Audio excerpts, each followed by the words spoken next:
Ay, ulo!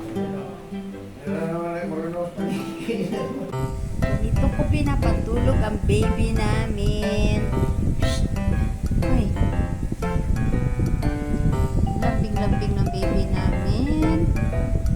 Ganito ko siya pinapatulog. Dito sa ibabaw ng katawan namin. Ganito siya kalablab namin. Sobrang love-love yan talaga. Baby talaga yan ng family namin ngayon. Less stress, less away. Dahil yung attention namin napunta dito kay baby Adele. Yan, si baby Adele. No? Sleep na yan ang baby namin. Ganyan talaga siya. Sobrang lambing. Sino pang hindi mapapamahal nito? Hindi iyakin, hindi siya pasaway. Ganito lang talaga siya. May time kami na makapaglaro.